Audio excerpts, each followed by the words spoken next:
So how can we structure these deals to come out of pocket with as little as possible? That's the topic I wanted to talk about today. SBA financing can cover up to 90% of total project costs. So that can include the purchase price, working capital. If you're buying a property, business property, that could be improvements to the property. If you're buying a business and you need more equipment and inventory, we can package that all up. That becomes your total project cost.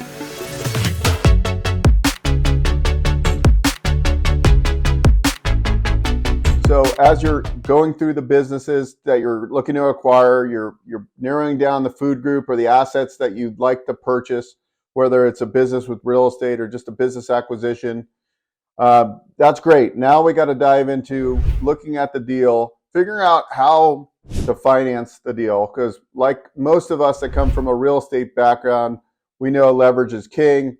Having our private money lenders, getting high leverage financing to acquire and reposition these assets in the real estate world transitions over into business acquisition, I would believe, as well. So how can we structure these deals to come out of pocket with as little as possible? That's the topic I wanted to talk about today. SBA financing can cover up to 90% of total project costs. So that can include the purchase price, working capital. If you're buying a property, business property, that could be improvements to the property. If you're buying a business and you need more equipment and inventory, we can package that all up. That becomes your total project cost. And SBA financing can cover 90% of total project costs, which also builds in working capital. So what are the ways that we can structure the financing to be advantageous for us if we're limited on available capital, or we just simply want to use our capital elsewhere and have some reserves in the bank and not put it into this particular business acquisition? So you can obviously get up to 90% financing from a bank, credit union, or non-bank SBA lender. We can have up to 7.5% on full standby. That's a seller carryback on full standby, meaning they're not going to get payments for the first 2 years, and it can accrue interest. So then you only really have to come in with 2.5%. Not all banks, credit unions will do this, but it is per SBA guidelines. That's fine. So if it was $1 million deal, we need 25 grand to close. Other ways to structure this acquisition could be you bring in an investor partner that owns less than 20% interest. They don't need to guarantee the loan. If you needed 100 grand to close as your 10% equity injection, it could come from an investor partner. Another creative way of getting into these businesses is a lot of times right now you're getting the baby boomers who want to retire, but maybe they want to help run the business still and be a part of it. Well, you can do partial buyouts now, so you don't have to buy out the seller 100%. In the past, you had to buy the seller out 100%. So now, let's just say you're purchasing a business that requires like a contractor's license or an electrical contractor's license. You're buying an electrical company. You could keep them on, and they could own a smaller percentage. They won't have to guarantee the loan, and you could keep them on to be the licensed contractor.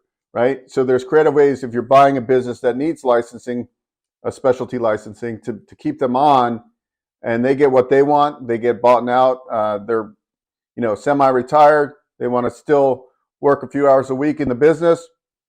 You can keep them on that way as well. So as you can see, there's a lot of ways to structure financing and structure these deals in an advantageous way for both you and the seller. And I think that's the key too, is that most of these sellers want to keep the legacy alive. They want the employees that have worked for this company for years, they want them to stay on board. And this is just some avenues to maybe, when you're having these conversations with sellers, to construct a win-win deal. And I think that's kind of the attitude to go at, because really it's solutions based. It's not necessarily price. Sometimes when you're negotiating price, right, they want their price, but you want your terms. So other ways of looking at this are, okay, well, you want $1 million, that's fine, but I need you to carry back $300,000 at below market interest rate, maybe 5%. So there's ways of structuring these deals so it's advantageous.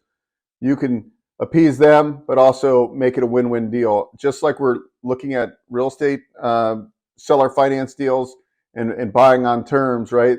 I'll pay your price if you accept my terms. Same principle here on the business acquisition. So I think there's a lot of opportunity to structure deals in a very advantageous way. Also, when we've talked a lot about franchise startup business. Same thing, on a franchise startup, we can get up to 90% of total project cost. So putting my investor cap on, maybe you partner with an operator. I'm seeing that more and more, where I had a conversation last week with a gentleman, and he's going to put the money up, and then he's got a corporate guy that's actually not working anymore. They've known each other for a long time. And that corporate guy is going to be the manager. He's going to run the day-to-day of the business. He's going to grow and scale that business. And then the investor partner. So lots of ways to partner and to put these deals together. And that's really what I wanted to talk to you about on this episode here. If you'd like to figure out how to buy a boring business, how to buy a franchise, or have questions on SBA financing, I'm happy to meet with you. Even if you're just starting out and you want a little bit of guidance to figure out what options are available to you, maybe a push in the right direction would be useful for you. And thanks for watching another episode. See you soon. Are you trying to escape the W-2 rat race? Or have you always wanted to own your own business? Have you ever thought about owning a franchise? If so, franuniversity.com can help. Our training program teaches you everything you need to know about franchise ownership, from choosing the right franchise to launching and running your business. We have the resources and specialists to help you from A to Z. You'll gain the skills and knowledge you need to succeed as a franchise owner. The best part? It's free to join. Go to franuniversity.com.